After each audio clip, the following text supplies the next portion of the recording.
इसलिए दुनिया से मैं कहता हूँ, तुमने तो कचहरी की मौजूदगी में रेप देख लिया, तुमने सारी ताकत आजमा ली, तुमने आर्मी को आजमाया, तुमने पुलिस वाले को आजमाया, तुमने निर्भया के मर्डर केस में, निर्भया के रेप केस में शामिल पांच तुमने अत्याचार करने वाले और साहब रेप करने वाले को तुमने फांसी के फंदे पे लटका दिया ताकि सारा हिंदुस्तान डर जाए, रेप करेंगे तो फांसी के फंदे पे लटका जाएगा।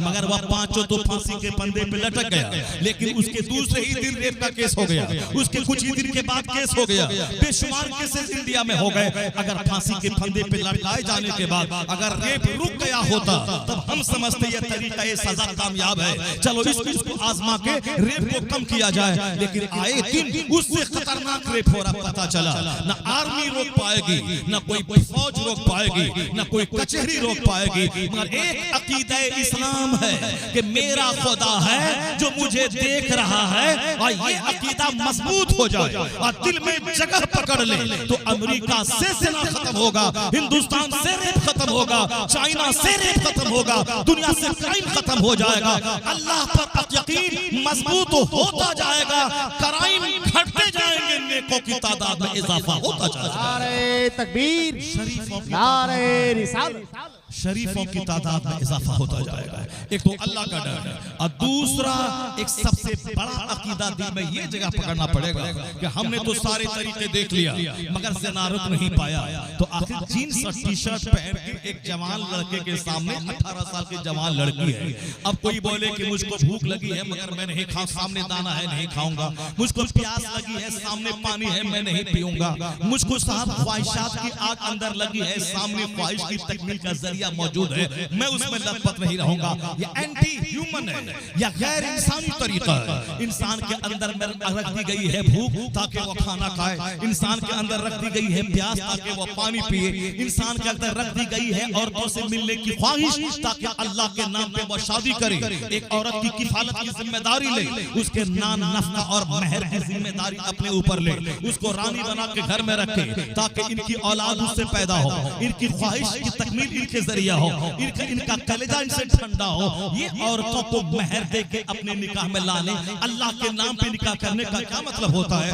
मतलब यही होता है कि ताकि तुम्हारी ख्वाहिशात की तकमील उससे हो, तो भूख लगे तो रोटी दाना, प्यास लगे तो पानी, और जब काम की ख्वाहिश हो उसके लिए औरतें तुम्हारे लिए हैं, तुम इसका इस्तेमाल कर। मगर कोई बोले कि दाना है मगर मैं नहीं खाऊंगा, पानी है मैं प्यास लगी है नहीं पीऊंगा, औरत है ख्वाहिश दिल में नहीं है मैं नहीं शादी करूंगा, वो आदमी मुर्दा से बदतर है। जिसको भूख लगी है मगर खाया नहीं जा रहा, प्यास लगी है पानी पिया नहीं जा रहा, औरत की चाहत है शादी कर नहीं रहा है, वो तो मर्द के नाम पे कलंक है। तो ख्वाहिशात की तकमील के लिए दाना पानी और औरत है, तो अल्लाह ने कहा है हलाल लीगल तरीके से इसका इस्तेमाल कर। मैं कहता हूं जो औरतों को अल्लाह ने मर्दों के लिए पैदा किया है, मर्दों को अल्लाह ने औरत के लिए पैदा किया है, ये बीच में रेप कहां से आ गया, ये ज़िना कहां से आ गया? अगर 1 करोड़ मर्द हैं, 1 करोड़ औरत है, या फिर 1 करोड़ मर्द है 4 करोड़ औरत है, तो इस्लाम एक तरीका बताता है कि हर मर्द 4 शादी करे ताकि 1 करोड़ मर्द अगर दुनिया में जिंदा हो और 4 करोड़ अगर औरतें हैं तो समाज में जलजला और फितना पैदा होगा। उस फितना को रोकने के लिए ये इस्लामी कानून है कि हर मर्द 4 निकाह करे ताकि 4 करोड़ औरतें 1 करोड़ मर्द में खप जाए, कंपनसेट हो जाए। ये नेचुरल सिस्टम है। मगर आज औरत के सिर को नंगा सड़क पे लाके कहता है कि निगाहों को बचाइए, रेप मत कीजिए, मैं जेल में डाल दूंगा। सिनेमा में तुम औरतों को नचवा रहे हो, अपनी दुकान पे औरतों को अधनंगी बना के ग्राहक को अपनी तरफ माइल करने और सामान बेचवाने के लिए औरतों को बैठा रहे हो, और फिर कह रहे हो रेप हो रहा है, कत्ल हो रहा है। तुम कोचिंग सेंटर पे जवान मर्दों को आजादी दे दी और रेप कहता रेप हो रहा है, रेप नहीं रुक रहा है, नहीं रुकेगा नहीं। जब तक ये मखलूत निज़ाम में तालीम रहेगा और जवान मर्द जवान औरत के साथ एक टेबल पर बैठकर पढ़ेंगे, चाहे वो 8 क्लास का बच्चा हो चाहे ग्रेजुएशन का बच्चा हो, नहीं रेप पाएगा। तुमने तो जांच लिया कि एक एपीएस को तुमने सजा दी, एक प्रोफेसर को सस्पेंड कर दिया, उसकी नौकरी तुमने छीन ली, तो सारे टीचर को तो डर जाना चाहिए। मगर तुमने सस्पेंड करने के बावजूद रेप नहीं रोक पाए, नहीं रुकेगा रेप। एक तरीका है इस्लाम का दिया हुआ, अगर उस पर अमेरिका अमल करे तो वहां रेप रुके, हिंदुस्तान में अमल हो तो वो रेप रुके। वो तरीका है कि औरतें औरतें नाजुक होती है, औरतें पुरकशिश है, औरतों पे पर्दा जरूरी है, वरना एक खूबसूरत लड़की को अगर 10 लड़का चाहेगा मैं उससे शादी करूंगा, अगर मेरी शादी नहीं हुई तो मैं कत्ल करके रख दूंगा। ये बता दे एक लड़की से एक लड़का शादी करेगा, ये 10 लड़के ढूंढ शादी करेंगे। और पर अगर सबको मारना शुरू किया किसकी रास्ते, इस रास्ते तू हट जा, ये लड़की हमारे लिए है, और दूसरा बोले तू हट जा, ये हमारे लिए है। ये बताए कितना घर उजड़ेगा, कितना समाज उजड़ेगा, कितनी औरतों का कत्ल होगा, कितने उसके बाप भाई का कत्ल होगा। इसलिए औरतों पे डाल दिया गया है हया की चादर, ताकि उसका हुस्न छुपा रहे, उसकी खूबसूरती छुपी रहे, और जब दिखाई ही नहीं पड़ेगा इसकी आंख बड़ी है, इसकी नाक लंबी है, इसके गाल पे बड़ा गोश्त है, इसकी पेशानी चौड़ी है, या देखने में बिल्कुल हलवा की तरह लग रही है, इसलिए चाहे जान मारना पड़े मार दूंगा, मगर हमको ये चाहिए, मैं कत्ल कर दूंगा उसके बाप को, बरु ये लड़की चाहिए। ये बातें कब हुई? जब उनके चेहरे पे नजर पड़ी, जब उनकी नाक पे नजर पड़ी, जब उनकी आंख पे नजर पड़ी, जब उनके गोरे चेहरे पे नजर पड़ी। लेकिन अगर मोटी चादर उसके चेहरे पे रहे तो पता ही न चलेगा कि काली कलोटी भूतनी है या कोई गोरे रंग की हूर बैठी है। इसीलिए इस्लाम ने कहा है कि औरतें जवान होने के बाद मोटी चादर डाल लें, ताकि गुंडों से इसकी हिफाजत हो, दरिंदों से हिफाजत हो, रेपिस्ट से हिफाजत हो। तो ये पर्दा का कानून औरतों को जलील करने के लिए नहीं है, ये कानून पर्दा औरतों को जलील दबाने के लिए नहीं है, औरतों का हक छीनने के लिए नहीं है, औरतों की आजादी पे हमला नहीं है, औरतों की सुरक्षा के लिए है, औरतों की हिफाजत के लिए है, औरतों की इज्जत की हिफाजत के लिए है। सारे तरीके तुमने आजमा लिया, पुलिस का, कचहरी का, कोर्ट का, मगर रेप नहीं रुका। अब इस्लाम का तरीका आजमा ले, मुस्तफा का दिया हुआ कानून आजमा ले। औरतों और मर्दों को जवान होने के बाद उनका क्लासरूम अलग कर दे, उनका टीचिंग सिस्टम अलग कर दे, और औरतों को के चेहरे पे पर्दा डाल दे। न मर्द तो देखेंगे न रेप की ख्वाहिश पैदा होगी। जो काम आर्मी नहीं कर पाई वो मुस्तफा का दिया हुआ कानून पर्दा कर पाएगा। जहां भी ये कानून पर्दा नाफिज हो जाए, रेप घटेगा, इज्जत की हिफाजत में इजाफा होता जाएगा। नारे तकबीर, तमाम जवानों की आवाज खुले माशाअल्लाह। नारे तकबीर, नारे रिसालत। हुजूर खतीबुल हिंद, खलीफा सरकार ताजुल शरिया, अल्लामा डॉक्टर मुफ्ती शहरियार साहिब किबला।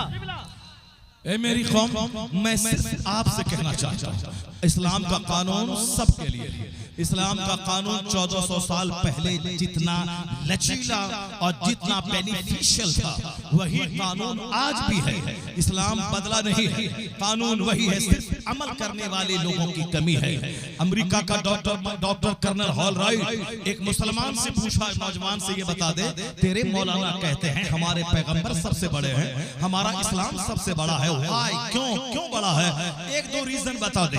हर मुसलमान पे इल्म हासिल करना फर्ज इसलिए है ताकि अपने मजहब को समझ सके, अपने मजहब पर मजबूती से जमे रह सके, दुनिया की कोई लालच मजहब से फेर न सके, न किसी लड़की का चेहरा उसे काफिर बना सके, न कोई नौकरी उसे इसके ईमान को लूट पाए। इसलिए हर माँ बाप पे लाजिम है कि अपने बच्चों की घुट्टी में इस्लाम पिला दे। अपने बच्चों को 5 एकड़ जमीन देने के लिए कितनी मेहनत करनी पड़ेगी, कितनी परेशानी उठानी पड़ेगी, लेकिन उसको 5 हदीस सिखाने के लिए कोई मेहनत नहीं करनी है। ना उसके लिए 5 करोड़ रुपया चाहिए, ना उसके लिए 5 एकड़ जमीन चाहिए। अगर 5 कट्ठा जमीन में मकान देने के लिए आदमी को तो 40 साल तक साहब एड़ी रगड़ करके कमाना होगा, तब जाके छोटा सा घर बनता है। उसके बाद आदमी बुढ़ापे में मौत के इंतजार में रहता है, फिर 80-90 साल में मर के कब्रिस्तान पहुंच जाता है। तो बच्चे को मकान देने के लिए सारी जिंदगी लगा दी, फिर भी 5 बेटों को मकान नहीं दे पाए। तो मकान देना जरूरी नहीं है बच्चों को।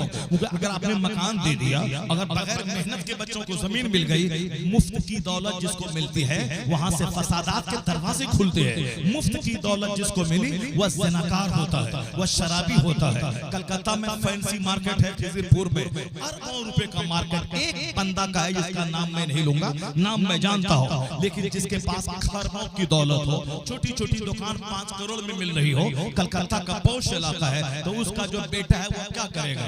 जिसके पास महीने की आमदनी करोड़ों का किराया आ रहा हो, उसका बेटा क्यों रोजाना 8 घंटा पढ़ेगा? क्यों वो 25 क्योंकि साहब 24 घंटे में 18 घंटे पढ़ेगा।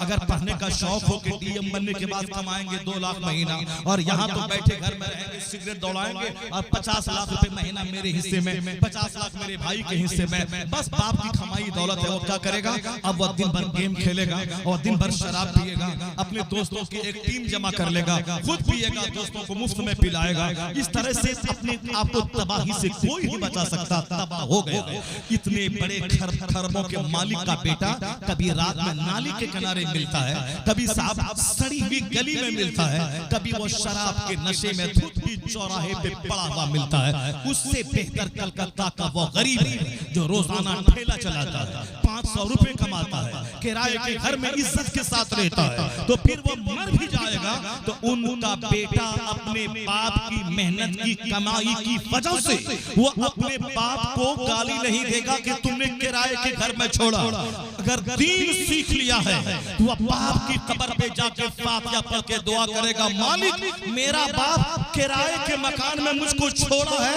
मगर काफिर नहीं छोड़ा है, मुस्तफा का गुलाम बना के छोड़ा है, मुझे मोहम्मदी बनाया है, मुझे मुस्तफवी बनाया है, मुझे मुस्तफा का गुलाम बनाया है। इसलिए 50 करोड़ का मकान देने से बेहतर है कि बच्चों के दिल में अल्लाह का डर डाल दे, बच्चों के सीने में मुस्तफा की मोहब्बत डाल दे, बच्चों के सीने में इश्क़ रसालत की गर्मी अता कर दे। और ये बात मैं ज़ोरे बयान से नहीं कह रहा हूँ, यही बात हदीस में भी आई है। हुजूर फरमाते हैं, मा नहला वालिदुन वलदहु मिन नुहलिन अफज़ला मिन अदबिन हसन।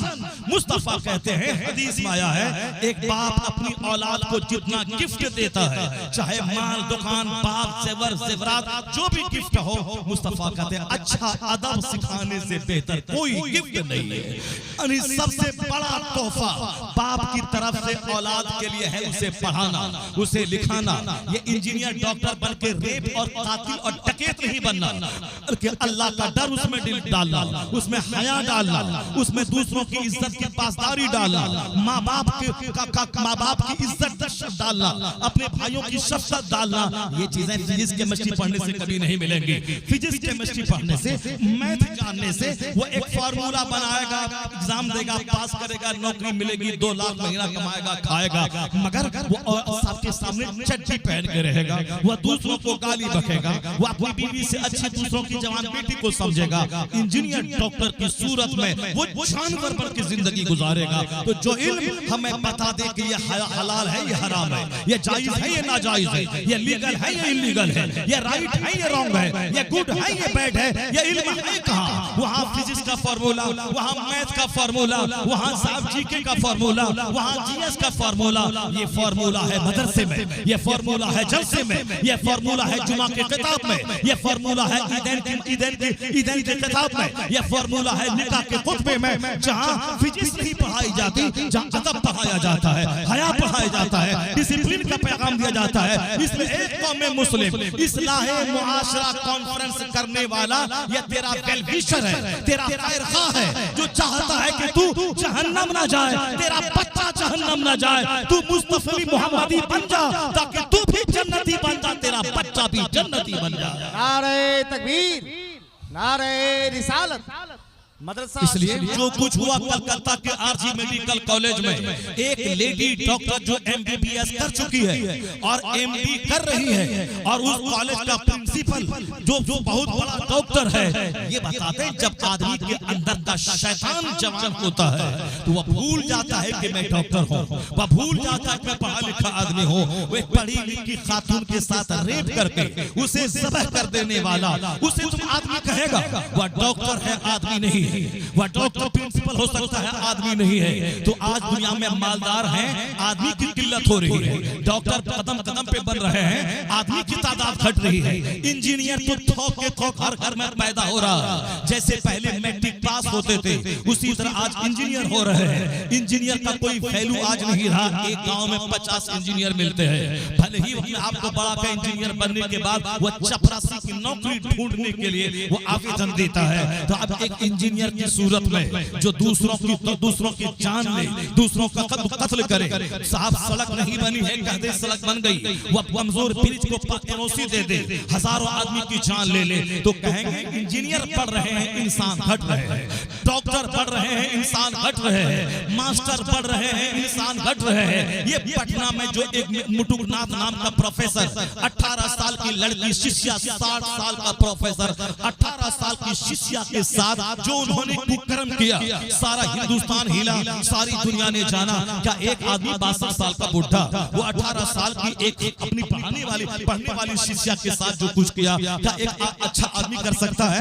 प्रोफेसर की सूरत में लोग कह सकते हैं प्रोफेसर की तादाद बढ़ रही है, इंसान की तादाद घट रही है, अरबपति की तादाद बढ़ रही है, मगर इंसान की तादाद घट रही है। दाढ़ी जुब्बा वाले की तादाद बढ़ रही है, इंसान की तादाद घट रही है। 80 साल का बुढ़ा 6 साल के बच्चे के साथ जब वह रेप कर रहा हो, क्या कहेंगे उसे आप? ये कह सकते हैं भले ही दाढ़ी टोपी वाला हो, मगर ये आदमी नहीं है। आदमी की सूरत में कलंक है। एक बीवी जो शौहर को ज़ब्ह कर दे, ये औरत की सूरत में कलंक है, वो डाइन है, वो कातिल है। एक मर्द अपनी बीवी को ज़ब्ह कर दे दूसरी औरत की चाहत में, वो आदमी की सूरत में जानवर है, वो कुत्ता है। तो लोग कह सकते हैं कि दुनिया डेवलप कर रही है, इंजीनियर बढ़ रहे हैं, प्रोफेसर बढ़ रहे हैं, डॉक्टर बढ़ रहे हैं, मास्टर बढ़ रहे हैं, साहब लॉयर बढ़ रहे हैं, बैरिस्टर बढ़ रहे हैं। हाँ, बैरिस्टर बढ़ रहे हैं, इंसानियत घट रही है। प्रोफेसर बढ़ रहे हैं, आदमी घट रहा है। आदमी क्यों नहीं घटेगा? आदमी की पैदावार होती है मदरसे से, जहाँ कुरान पढ़ाया जाता है, जहाँ हदीस पढ़ाया जाता है। आदमी बनते हैं इस तरह के जलसों से, जहाँ कुरान हदीस सुना कर गुनाहों से तौबा का शौक दिलाया जाता है, जहाँ नमाज का शौक दिलाया जाता है, जहाँ झूठ से नफरत दिलाया जाता है, जहाँ ज़िना से नफरत दिलाई जाती है। तो आज ये जलसे उजड़ गए, मदरसा उजड़ गया, चंद गरीब बच्चों के पढ़ने का मरकज हो गया मदरसा। मालदारों के बच्चे क्रिश्चियनों के स्कूल में जाके पढ़े, और चंद गरीब हलजोते वाले का बच्चा मदरसे में पढ़े, और वो बच्चा पढ़ने के बाद अपने बाप को मजदूरी छोड़ाने, उसकी गुर्बत दूर करने के लिए वो आखिरी सतह तक गिर जाए। उसे न दीन का दर्द हो, न ताले बातिल का जज्बा हो, न सालिमों की आंखों में आकर डाल के हक बोलने का जज्बा हो। वो तो सिर्फ अपनी गुर्बत के ताने बाने को सुधारने में लग जाता है। अमीरों के बच्चे कहाँ चले गए? अरबपति के बच्चे कहाँ चले गए? जो बगैर किसी नौकरी के सारी जिंदगी जमीन की फसल से खा के ताले बातिल कर सकता है। ये चंद मजदूरों के बच्चे मदरसे में रह गए। मदरसा जब उजड़ेगा तो आदमी कहाँ से पैदा होगा? जलसा जब उजड़ेगा आदमी कहाँ से पैदा होगा? इसलिए आज दुनिया में चोरों की तादाद, लफंगों की तादाद, डकैतों की तादाद, हरामखोरों की तादाद, रेप करने वालों की तादाद, पड़ोसी को ज़ब्ह करने वाले की तादाद, रिश्तेदारों का मर्डर करने वालों की तादाद, एक सिक्के की खातिर आदमी को ज़ब्ह कर देने वाले हथियारों की तादाद बढ़ती जा रही है। आज उसको घटाने के लिए कोई तरीका अमेरिका के पास नहीं है, उसको घटाने के लिए कोई तरीका हिंदुस्तान के पास नहीं है, इसको खत्म करने का कोई तरीका जापान के पास नहीं है। कोर्ट की मौजूदगी में रेप हो रहा है, कचहरी की मौजूदगी में कत्ल हो रहा है, जज की मौजूदगी में क्राइम हो रहा है। इतना बड़ा हिंदुस्तान, 140 करोड़ की आबादी वाला, एक गृह मंत्री 140 करोड़ की आबादी वाले मुल्क का गृह मंत्री है। 1 करोड़ की फौज उसके पास मौजूद है, उसके बावजूद ये फौज पर उसको भरोसा नहीं है। ये फौज से बड़ा काम नहीं कर सकता है। एक गुंडा, एक डकैत, एक चोर जो जेल में बंद हो, उसको उस पर उसे भरोसा है कि ये हमारा काम करेगा। 1 करोड़ की आर्मी पे भरोसा नहीं है। ये हमारी पब्लिक है जिससे गुंडा पे भरोसा है, जिससे चोर पे भरोसा है। और हिंदुस्तान की आर्मी, हिंदुस्तान की कचहरी, हिंदुस्तान के कोर्ट, हिंदुस्तान की सिविल कोर्ट, हिंदुस्तान की सुप्रीम कोर्ट, हिंदुस्तान की हाई कोर्ट पर एतमाद नहीं है। क्या कहेंगे उस समाज में? आदमी का समाज है वो, आदमी का समाज है जिसे अपनी आर्मी पे भरोसा न हो, गुंडा पे भरोसा हो, चोर और डकैत पे भरोसा हो। उसको तबाह होने से कौन बचा पाएगा? इंसान की फैक्ट्री बर्बाद हो गई, मदरसा तबाह हो गया, जल से बर्बाद हो गए, गुंडों की महफिल आबाद हो गई, चोरों की महफिल आबाद हो रही है। तो दुनिया में लगेगी आग, नफरत की आग, अदावत की आग, दुश्मनी की आग, कुदूरत की आग, हसद की आग, जलन की आग। उसको बचाने का एक तरीका है, जिस दिन मदरसा जवान हो गया या फैक्ट्री जवान हो गई और इंसान की पैदावार होने लगी, तो डकैतों की तादाद घटेगी, शरीफों की तादाद में इजाफा हो जाएगा। जिस दिन यह जलसा आबाद हुआ, जिस दिन यह जलसे आबाद हो गए। नारे रिसालत, नारे रिसालत। मसलके आला हजरत मजहब इस्लाम, मजहब इस्लाम, नारे तकबीर। लोग थक चुके कि मैं कैसे समाज की इस्लाह करूं। लोग परेशान हो गए, मुआशरे में इस्लाह कैसे हो, इस्लाह कैसे होगा। जिना को रोकेगा रात सुबह के 4 बजे कोचिंग सेंटर में 18 साल की लड़की बगैर दुपट्टा के गई है और 18 साल का लड़का वहां जाके पढ़ रहा। ना वहां माँ है ना बाप है, टीचर भी अभी नहीं आया है। ये बता दें कि उसका चेहरी उस कोचिंग सेंटर पे अगर जिना हो जाए तो कौन उसका जिम्मेदार कौन है? उसका जिम्मेदार है वह माँ बाप जो सुबह की सन्नाटे में अपनी बेटी को जवान ट्यूटर के हवाले कर रहे हैं। उसके जिम्मेदार है वह लोग, उसके जिम्मेदार है वह लोग जो अपनी जवान बेटी को अकेली कोचिंग सेंटर भेज रहा है। इसलिए 90% कोचिंग सेंटर बस जिनाकारी का अड्डा हो चुका है। जिस तरह से स्पाई सेंटर, स्पा सेंटर यानी जहां हाथ पांव दबाया जाता है, जहां के बाल काटा जाता है, ये तमाम स्पा सेंटर और ये तमाम साहब वो सजने संवरने की जो ब्यूटी सेंटर है वो साहब वो तमाम सेंटर रेप का अड्डा है। वहां न जाने कितने तार लोगों से जुड़े हुए हैं। बिहार के मुजफ्फरपुर में जो औरतों के शेल्टर के साथ जो खिलौना करतूत हुआ, नेताओं के तार उस औरतों के शेल्टर से जुड़े हुए हैं, जहां बेसहारा, बेवा, यतीम, लावारिस औरतों की परवरिश होने के लिए जो तंजीम बनी थी, जो यूनियन बना था और जो एसोसिएशन काम कर रही थी, उसमें लड़कियां जवान हो रही हैं, उनको पनाह देने का शेल्टर मतलब पनाह देना। वो साहब उस शेल्टर का रिश्ता नेताओं से जुड़ा हुआ है। जहां गरीब बेसहारा बच्ची पाली जा रही है, उसको रात के वक्त में नेताओं के बिस्तर पे पेश किया जा रहा है। ये बता दें कि साहब उस मुल्क का हाल क्या होगा, उस स्टेट का हाल क्या होगा जो साहब तंजीम के नाम पे, एसोसिएशन के नाम पे रेप का रैकेट चला रहा हो। लोगों की सोच गंदी होगी। लोग कहते हैं मुआशरा तरक्की कर रहा है, मुआशरा डेवलप कर रहा है। अगर रेप स्कूल में हो रहा है उसके जिम्मेदार हम हैं, अगर कोचिंग सेंटर में हो रहा है उसके जिम्मेदार हम हैं। यहाँ आर्मी ताकत के बल पे किसी को रोक ही नहीं सकता है। अमेरिका में रेप और कत्ल है क्योंकि अल्लाह पर विश्वास नहीं है। हिंदुस्तान में रेप और कत्ल है, अल्लाह पर यकीन नहीं है। वह पुलिस के सामने जब क्राइम करता है तो तन्हाई में कितना क्राइम करता होगा। इस क्राइम को रोकने के लिए इस्लाम का एक फार्मूला है जबरदस्त। वह जबरदस्त फार्मूला यह है कि बंदा कहीं भी रहे वो यकीन करे कि 2 फरिश्ते हमारे कांधे पे हमारी बदी और नेकी को लिखने के लिए हैं। मेरा खुदा देख रहा है। अल्लाह अकबर, अल्लाह सबसे बड़ा है। अल्लाह हमारे हर काम से बाखबर है। अल्लाह को ना नींद आती है ना ऊँग आती है। मैं 5 स्टार होटल पे रहूं वहां भी मेरा खुदा देख रहा है। मैं किसी मकई के खेत में रहूं वहां भी मेरा खुदा देख रहा है। मैं किसी धान के खेत में मजदूरों से काम करवाऊं वहां मेरा खुदा देख रहा है। मैं वतन से बेवतन लुधियाना पंजाब में किसी तवाइफ के कोठे पे चला जाऊं, एक रिंग बजे कि मेरा खुदा देख रहा है। यहाँ मेरे समाज के लोग नहीं देख रहे हैं, मेरा बेटा भाई नहीं देख रहा है, मैं खुदा तो देख रहा है। अल्लाह देख रहा है। या इतना जबरदस्त तरीका है, जितना जबरदस्त अकीदा है कि गुनाह 5 स्टार होटल में भी रुक सकता है और रात की अंधेरे में रुक सकता है और दिन के उजाले में भी रुक सकता है। तो दुनिया ने तो देख लिया, आर्मी की मौजूदगी में रेप, कचहरी की मौजूदगी में रेप, पुलिस की मौजूदगी में रेप। अब ये अकीदा दुनिया जवान कर ले कि हमारा पैदा करने वाला अल्लाह है और वह अल्लाह हमें हर वक्त देख रहा है। ये अकीदा जितना ज्यादा मजबूत होता जाएगा, मुसलमान कहता है कि अल्लाह देख रहा है मगर यकीन इसका कमजोर हो गया है। वह सोचता अपने बाप से डरता है, भाई से डरता है, अपने समाज के लोगों से डरता है, लेकिन वह गुनाह करता है, अल्लाह से नहीं डरता है। वह तन्हाई में शराब पीता है, लोगों से शर्माता है। वह तन्हाई में शराब पीता है, लोगों के सामने खैनी नहीं खाता है। इसका मतलब लोगों से डर है, खुदा से डर नहीं है। लोगों से शर्म है, अल्लाह से शर्म नहीं है। लोगों से शर्म है, जिस मुस्तफा का कलमा पढ़ता है उससे शर्म नहीं है।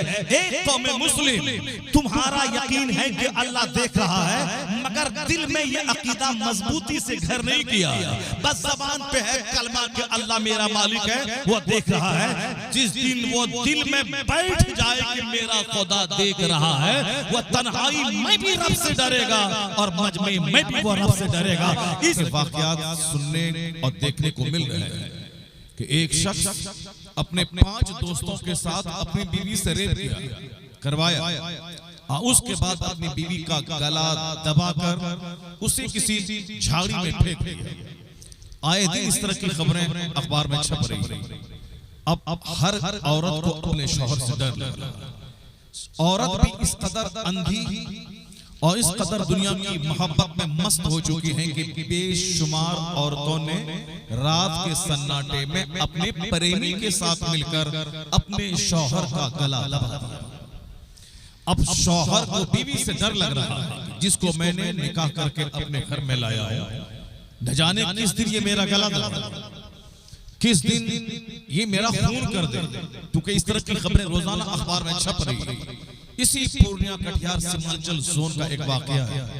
एक हिंदू घराने का एक लड़का जो रेलवे में नौकरी कर रहा था, जब उन्होंने शादी की तो उनका छोटा भाई जो उससे ज्यादा खूबसूरत था, उस रेलवे में नौकरी करने वाले की बीवी बन के आई थी। छोटा भाई बेरोजगार था, ये बड़ा भाई नौकरी करके सारे घर को पालता था।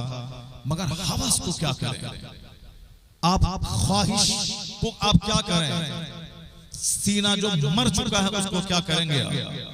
रेलवे मुलाजिम की बीवी अपने देवर के साथ मोहब्बत कर लेती, फिर वो अपने शौहर के भाई से मिलकर अपने शौहर का गला छुरी से रेत देती।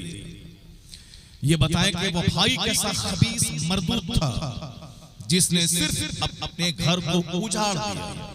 भाई जिसने उसको पाला था, भाई जिसने अपनी आमदनी से अपने भाई को अपने बच्चे की तरह पढ़ा रहा था। वरना कौन भाई किस भाई को पढ़ाता है? औलाद की चाह मोहब्बत तो सबको होती है, मगर भाई की मोहब्बत नहीं होती। लेकिन कुछ लोग अच्छे होते हैं जो अपनी औलाद की तरह अपने भाइयों को पालते भी हैं, उससे स्टैंड भी करते हैं।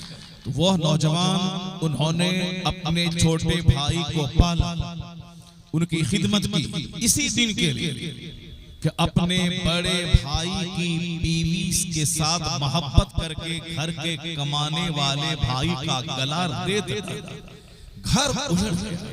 सिर्फ नफसानी ख्वाहिशात की वजह से, सिर्फ सेक्सुअल डिजायर की वजह से।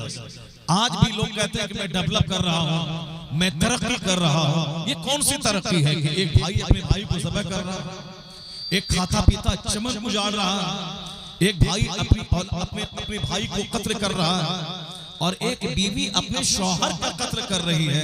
ये डेवलपमेंट नहीं, दुनिया सवाल के कगार पे पहुंची हुई।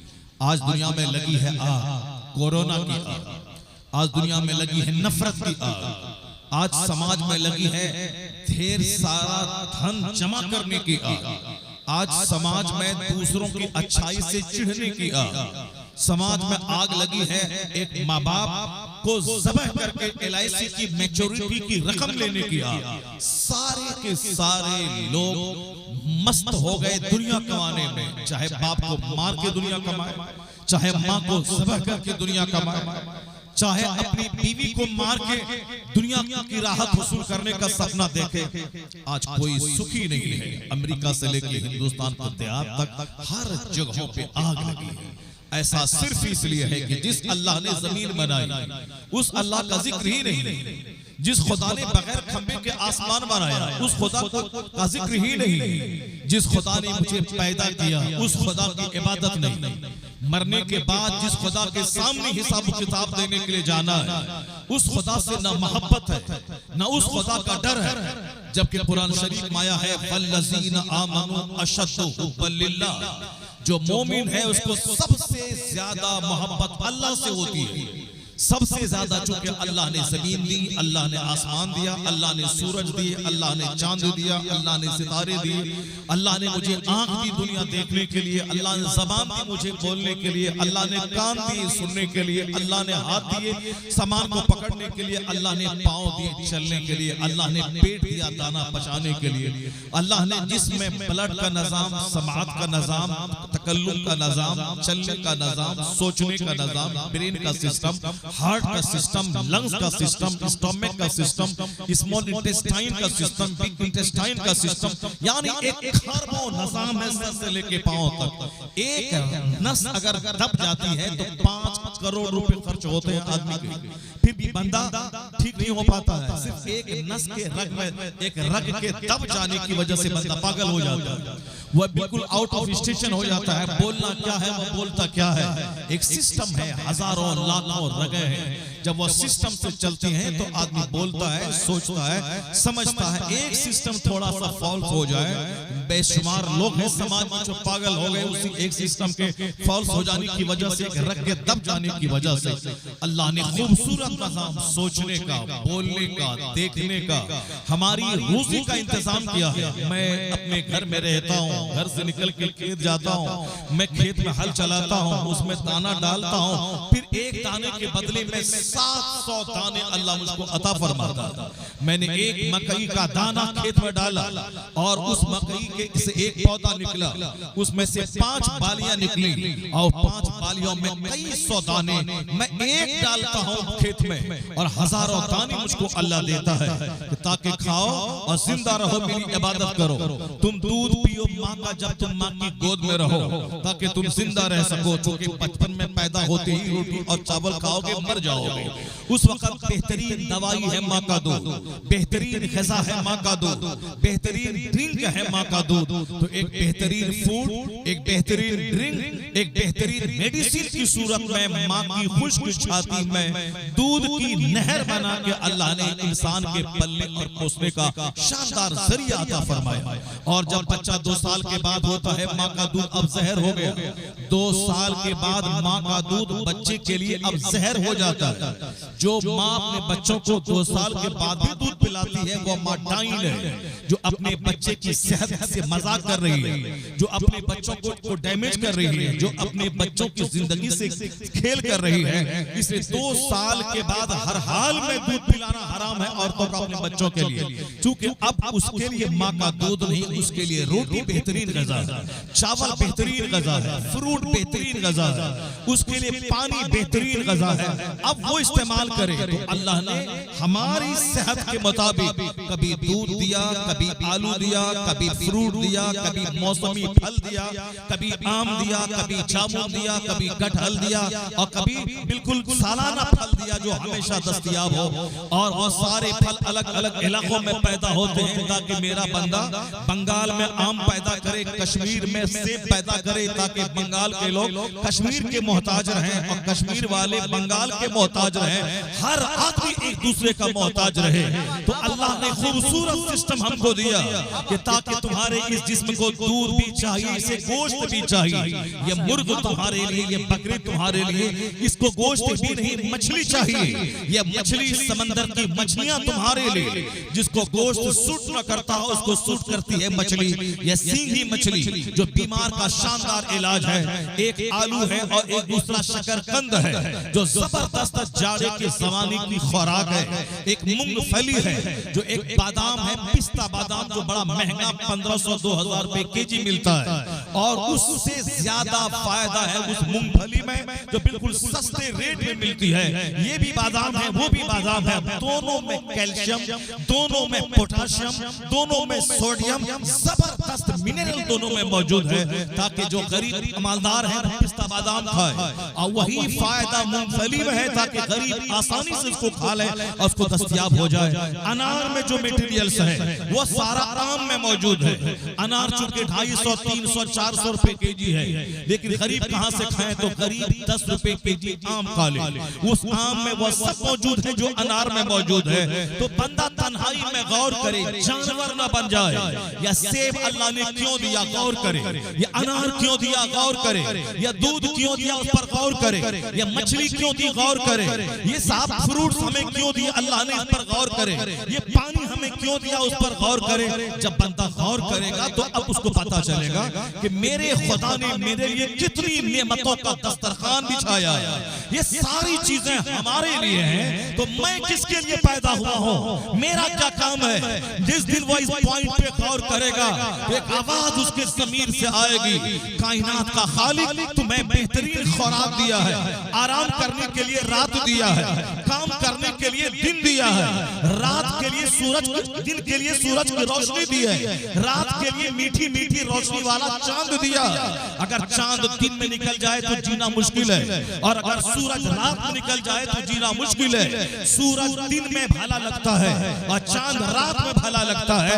ये दिन के लिए अल्लाह ने सूरज दिए ताकि रोशनी में तुम काम काज करो, और रात में चांद दिए ताकि चांद की मीठी मीठी किरणें तुम्हें गहरी नींद की आगोश में सुला दे। कौन है जो मेरे लिए चांद का इंतजाम किया, कौन है जो मेरे लिए सूरज का इंतजाम किया, कौन है जो मेरे लिए माँ के पेट में माँ का माहवारी खून रोक कर मेरी ग़िज़ा का इंतजाम किया, वह कौन है जो माँ की गोद में उसी खून को दूध बनाकर मेरे लिए इंतजाम किया। जिस दिन बंदा गौर करेगा, आवाज आएगी सारी नेमत हमारे लिए और हम किसके लिए पैदा हुए हैं, तो जवाब मिलेगा खूब नेमतों को खाओ, खूब रात में सो, खूब दिन में मेहनतें करो, ये सारी नेमतें तुम्हारे लिए, तुम्हारी पेशानी का सजदा नेमत देने वाले खुदा के। नारे तकबीर, नारे रिसालत, तुम्हारी पेशानी का सजदा खुदाए वाहिद की इबादत है,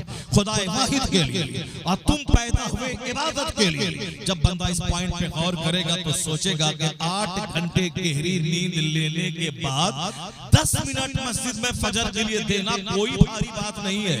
जिस अल्लाह ने मुझे 12-8 घंटे की रात दी ताकि मैं जी भर के सोऊं, तो सोने के बाद सबसे पहले अक्लमंदी का तकाजा है कि बंदा खेत जाने से पहले खुदा के दरबार में जाए, बिजनेस करने से पहले खुदा के दरबार में जाए, मॉल जाने से पहले खुदा के दरबार में जाए, वहां फजर की नमाज पढ़ने के बाद कहे इलाही तेरा करोड़ों एहसान है जो तूने मुझे मरने के बाद दोबारा जिंदगी दे दी। अल्हम्दुलिल्लाहिल्लज़ी अहयाना बअदा मा अमातना व इलैहि नुशूर का क्या मतलब हुआ? तमाम तारीफें उस खुदा के लिए जिसने हमें मौत देने के बाद दोबारा जिंदगी अता कर दी। ये नींद मौत का नाम है। नींद की हालत में बंदा मुर्दा की तरह हो जाता है। कोई उसकी गर्दन पे छुरी चला दे, उसके हाथ काट ले, उसके पांव काट ले, इसे पता नहीं चलेगा। तो नींद मौत की दूसरी शक्ल का नाम है। इसलिए हुजूर ने हमें दुआ सिखाया कि जब तुम रात गुजारने के बाद नींद से बेदार हो जाओ, ये दुआ सबसे पहले पढ़ो, अल्हम्दुलिल्लाहिल्लज़ी अहयाना बअदा मा अमातना। तमाम तारीफें उस अल्लाह के लिए जिसने हमें मौत देने के बाद दोबारा जिंदा कर दिया, और फिर वो इलैहि नुशूर, उसी की तरफ मुझको उठना है और अपने हर किए सफेद स्याह और सफेद का हिसाब अल्लाह को देना है। बंदा जब इस नेमत पे गौर करेगा, 8 घंटे की नींद पे, तो 10 मिनट के लिए फजर पढ़ना उसको गिना नहीं गुजरेगा, उसके लिए बोझ नहीं गुजरेगा। जिस रब ने मुझे 8 घंटे की नींद दी, उस रब के लिए 10 मिनट निकालना कोई भारी बात नहीं है। लेकिन चूंकि लोगों ने सोचना छोड़ दिया, लोग दौलत की मोहब्बत में पागल हो गए, लोग मजनू हो गए, लोग वहशी हो गए, लोग जानवरों से बदतर हो गए। मैं कहता हूं आज इंसान की हालत कुत्तों से बदतर हो गई है। कुत्ता तो जिसका खाता है दुम हिला के वफादारी का सबूत देता है। कुत्ता जिसके घर में पाला जाता है वह चोर को देखने के बाद अपने मालिक की हिफाजत के लिए जान खतरे पे मोल लेके चोर पर अटैक कर देता है। कुत्ता अपने घर के मालिक की हिफाजत के लिए अपने आप को दांव पे लगा देता है। ये इंसान कुत्ते से कैसे बदतर हो गया कि एक मालिक 2 रोटी देता है कुत्ते को, तो कुत्ता उसके घर की हिफाजत करता है, कुत्ता उस पर होने वाले हमलों का दिफा करता है, कुत्ता अपनी जान को जोखिम में डालकर डकैतों से मुकाबला करता है। तो जिस रब ने हमें जान दी, जिस रब ने हमें जिंदगी दी, जिस रब ने हमें इज्जत दी, जिस रब ने हमें माँ बाप दिए, जिस रब ने हमें जमीन दी, जिस रब ने हमें आसमान दिया, उस रब के दीन की हिफाजत के लिए अगर खून का एक कतरा बह जाए फिर भी इबादत का हक। नारे तकबीर, अरे मोहब्बत के साथ नारे का जवाब दीजिए। नारे तकबीर, नारे रिसालत, हजरत अल्लामा शहरियार साहिब क़िबला। वाह वाह, ऐ मेरी कौम ब्रेन दिया है अल्लाह ने सोचने के लिए, अल्लाह ने अक्ल दी है ताकि तुम सोचो, तुम गौर करो। ये कायनात का सारा दस्तरखान तुम्हारे लिए है। तुम गौर करो कि जंगल क्यों है, तुम गौर करो कि दरख्त क्यों है। ये दरख्त हमारी ऑक्सीजन के लिए है ताकि मैं सांस ले सकूं, मैं जिंदा रह सकूं। अगर जमीन के सारे दरख्त कट जाएं तो ऑक्सीजन मिलना मुश्किल हो जाए। जिस तरह एटम बम के गिरने के बाद ऑक्सीजन खत्म हो जाती है और धीरे धीरे बंदा तड़प तड़प के जान दे देता है, उसी तरह अगर सारे दरख्त खत्म हो जाए तो हमारे लिए ऑक्सीजन मिलना मुश्किल हो जाए। जब ऑक्सीजन नहीं मिलेगी तो वही हाल होगा जो आईसीयू में नाक में मशीन लगा के ऑक्सीजन लेके वो सांस लेता है, वही हाल हमारा होगा जो सांस लेने में 1 घंटे में कई हजार रुपए खर्च होते हैं और 24 घंटे सांस लेने में कितने हजार खर्च होते हैं। जिसको हॉस्पिटल का चक्कर पड़ा है वो जान सकता है। अभी मैं नॉर्मली सांस ले रहा हूँ, कोई ऑक्सीजन अलग से ऑक्सीजन का डब्बा नहीं लगा हुआ है। ये ऑक्सीजन आती कहाँ से है, ये हवा मिलती कहाँ से है, मैं जो अंदर से निकालता हूँ वो जाती कहाँ है, बाहर से फ्रेश हवा आती कैसे है? ये दरख्तों की वजह से। ये दरख्त है जो हमें ऑक्सीजन देता है, जो हमें फ्रेश हवा देता है। ये दरख्त कहता है कि मैं तुझे हवा देता हूँ ताकि तू जिंदा रहे, और जिंदा दौलत जमा करने के लिए नहीं रहना। तो जिस रब ने ऑक्सीजन दी है उसी रब को सजदा कर लेना है। फजर में 10 मिनट निकालना है, ज़ोहर में 15 मिनट निकालना है, असर में 10 मिनट निकालना है, मगरिब में 12 मिनट निकालना है, ईशा में 25 मिनट निकालना है। 24 घंटे में 23 घंटे अपने लिए इस्तेमाल कर और सिर्फ 1 घंटा खुदा के लिए निकाल दे। तेरा खुदा खुश हो जाएगा तो तेरे 23 घंटों को राहतों से यहाँ भर देगा, और जब मरेगा तो अल्लाह तेरी राहत के लिए जन्नत का सारा सवाब अता फरमाएगा। नारे तकबीर, नारे रिसालत, खलीफा हुजूर ताजु शरिया। लोग पागल हो गए दुनिया कमाने के चक्कर में, लोग मजनू हो गए। माँ बाप के एहसानात को लोग भूल गए, अपने भाई के एहसान को लोग भूल गए, अपनी बीवी के एहसान को लोग भूल गए, अपने पड़ोसी के एहसान को लोग भूल गए। क्या आपको सोने का एक मकान जंगल में दे दिया जाए और चारों तरफ जंगल और दरख्त हो, किसी इंसान का घर न हो? मैं कसम खा के कहता हूँ अगर कोई जानवरों से बदतर हो जाए तो वो तो बोलेगा ठीक है मैं रह जाऊंगा, लेकिन जब तक इंसान जैसा दिल सीने में मौजूद है तो जंगल के सोने के घर में आदमी नहीं रहेगा, भाग के वो इंसानी समाज में आ जाएगा। कहेगा जो मजा आदमियों के बीच झोपड़ी में रहने में है वो जंगल में सोने के घर में रही है। क्योंकि मैन इज सोशल एनिमल, आदमी समाजी जानवर है, आदमी समाज में रहता है, समाज में दिल लगता है, एक दूसरे से दिल बहलाता है। तो अल्लाह ने पड़ोसी को हमारे दिल बहलाने का जरिया बनाया है। लेकिन अगर यही पड़ोसी मेरा कातिल हो जाए, ये बताए आदमी जिंदा कैसे रहेगा? अल्लाह ने हमें बीवी दी है ताकि तेरा दिल बहले, ताकि तेरा सुकून उससे हासिल हो, तेरी औलाद उससे हासिल हो, तेरा सारा गम काफूर हो जाए। जब तू अपनी बीवी से बात करे, उनके साथ आराम करे।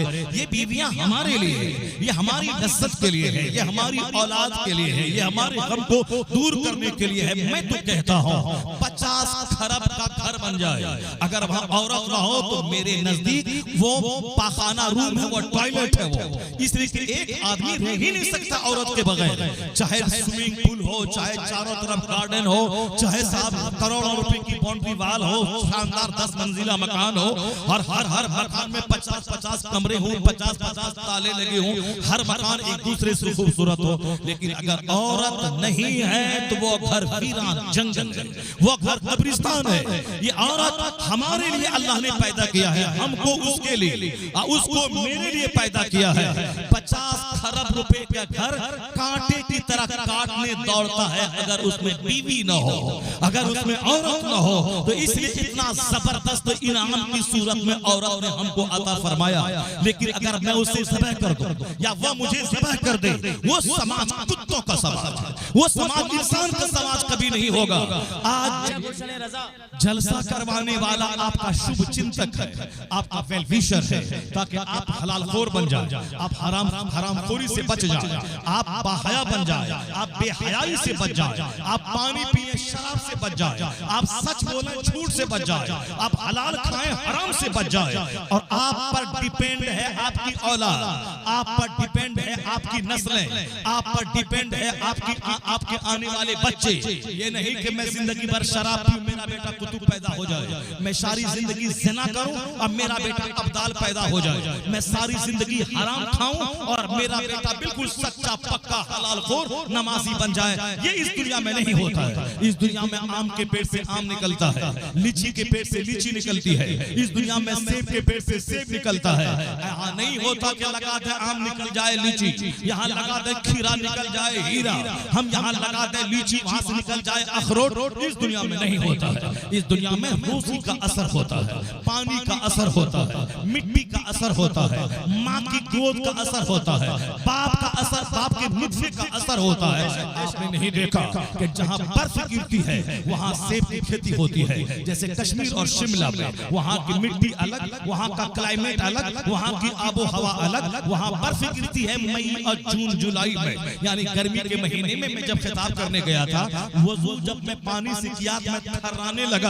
मई में जहाँ के मौसम हमारे यहाँ आग लगती है घर से बाहर निकलने में, यानी पढ़कर जो कोई फूंक दे अप्रैल मई जून, पड़ जाए अभी आबले अकबर के बदन पे, अब पढ़कर जो कोई फूंक दे अप्रैल मई जून, ये अप्रैल मई जून की गर्मी में कश्मीर में वहाँ पानी पीने से लगता है हल्का कट जाए। तो क्लाइमेट अलग है, मौसम अलग है, फजा अलग है, जगह अलग है। गुजरात की जमीन है कपास की खेती के लिए, धान की गेहूं की खेती के लिए पंजाब की जमीन है, और धान की खेती के लिए बंगाल, बिहार, तमिलनाडु और तेलंगाना की जमीन है। जमीन अलग अलग उसका असर होता है। इसी हिंदुस्तान में बिहार के लोग सौले सौले, कश्मीर के लोग गोरे गोरे, उत्तर प्रदेश के लोग साहब मोटे ताजे अखलाक फरेश। बिहार का ड्राइवर अगर मुझे रेलवे स्टेशन से लेकर जलसागाह में आता है, पानी के लिए तक नहीं पूछता है। उत्तर प्रदेश का हिंदू ड्राइवर वो अगर एयरपोर्ट से रिसीव करता है, वो पानी के लिए पूछता है, वो चाय के लिए पूछता है। ये मिट्टी का असर है। जहाँ की मिट्टी अच्छी है वहाँ बाअखलाक लोग पैदा होते हैं। जैसे अफगानिस्तान के लोग आशिक़ रसूल और बाअखलाक पैदा होते हैं। एक बार एक अफगानिस्तान में एक सैयद साहब पहुँच गया, बोला मैं बड़ा भूखा हूँ, मुझे खाना खिलाओ। वो किसान बोला मेरे पास बैठो, मैं घर से खाना लाता हूँ। वो किसान अपने घर में खबर भेजा, वहाँ से खाना आएगा। इसी बीच में वो किसान खाना लेने घर गया, हल रोक कर चुके अफगानिस्तान की मेहमान नवाजी और सैयदों के अखलाक से अच्छा सलूक बड़ा मशहूर है। आला हजरत फाजिल बरेलवी उसी अफगानिस्तान के थे, वहीं के कबीले परहेज के थे। तो इश्क़ रसूल अफगानिस्तान के लोगों की गुट्टी गुट्टी में पिला होता है। इश्क़ रसूल आला हजरत वहीं से बिलोंग करते थे। उनके बाप दादा अफगानिस्तान से चल के आए लाहौर, लाहौर से चल के आए दिल्ली, और दिल्ली से चल के रोहिलखंड बरेली के इलाके में आए। आशिक़ रसूल होते हैं। बोला सैयद नबी की औलाद आप बैठो, मैं घर से खाना लाता हूँ। ये घर गया, अच्छा खाना बनाया और लेके आया। इसी बीच में बाजू वाला काश्तकार एक था खेत में हल जोतने वाला, वो देखा कि मेहमान है। उन्होंने कहा कि तुमको भूख लगी है, तेरे चेहरे से पता चलता है, और तुम मेरे साथ आके बैठो और खाना खाओ, तुम आले रसूल हो। जब वो उनको अपने पास बैठाया, इसी बीच में ये किसान खाना लेके आ गया। ये बोला कि मेहमान तुम मेरा मेहमान है, मेरा खाएगा, मैं तेरे लिए हल रोक कर मैं घर गया हूँ। वो दूसरा बोला तुम मेरे दस्तरखान पे बैठ चुका है, तू मेरा खाना खाएगा, तू उसका नहीं खाएगा। अब ये सैयद साहब बीच में पिस रहे हैं। ये जिसको पहले बोला था वो घर से खाना लाया, तुम्हारी वजह से मैं गया हूँ। वो सामने वाला बोला कि तुम मेरे दस्तरखान पे बैठ चुका है, मेरा खाना होगा। वो बोला मेरा खाना है, ये बोला मेरा खाना पड़ेगा, वो बोला मेरा खाना होगा। ये वहाँ का अखलाक है, ये वहाँ का इश्क़ रसूल है। अब सुनिए क्या होगा।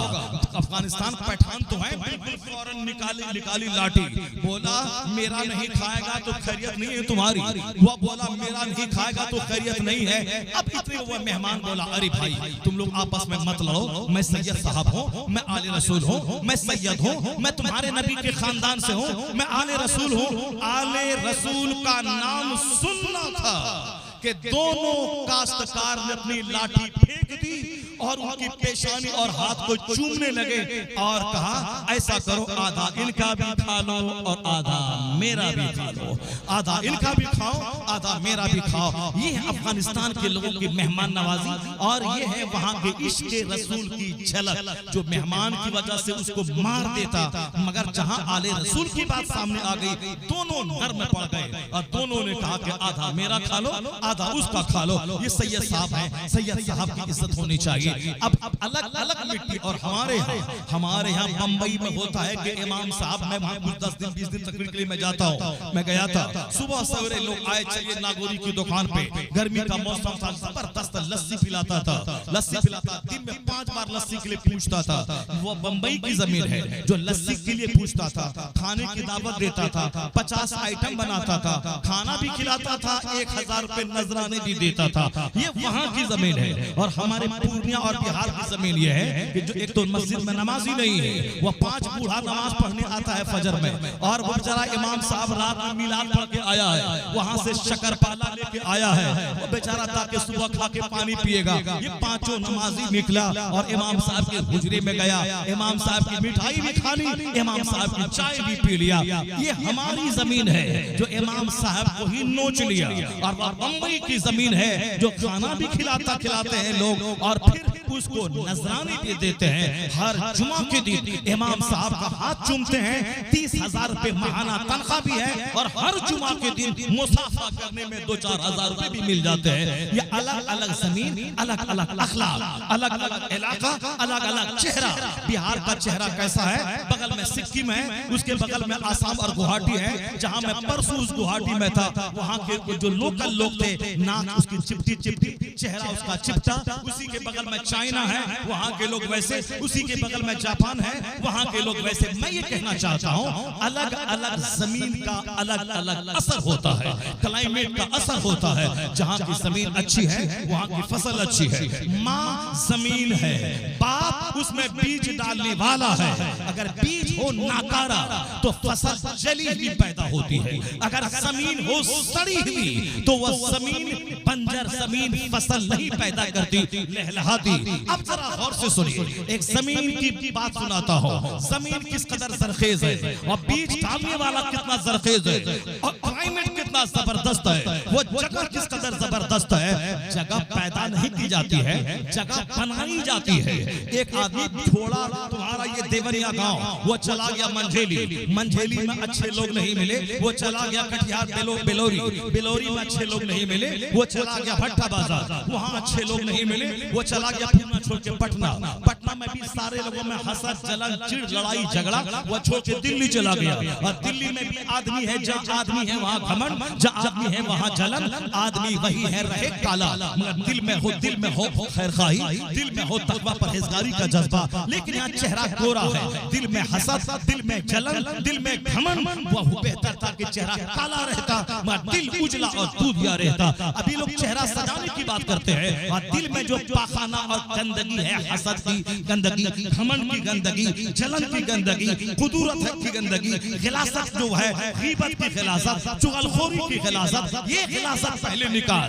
मारे भागे जा गुलाबबाग से मंझेली से गुलाबबाग से पूर्णिया से पटना से दिल्ली से बम्बई। अब बम्बई वाला कहाँ जाएगा? वो जाता ऑस्ट्रेलिया, मारे फिरता है। अब सुकून नहीं मिलता है, सुकून नहीं मिलेगा जगह छोड़ने से। बुजुर्गों ने कहा है, जगह बदलने से सुकून नहीं मिलता है।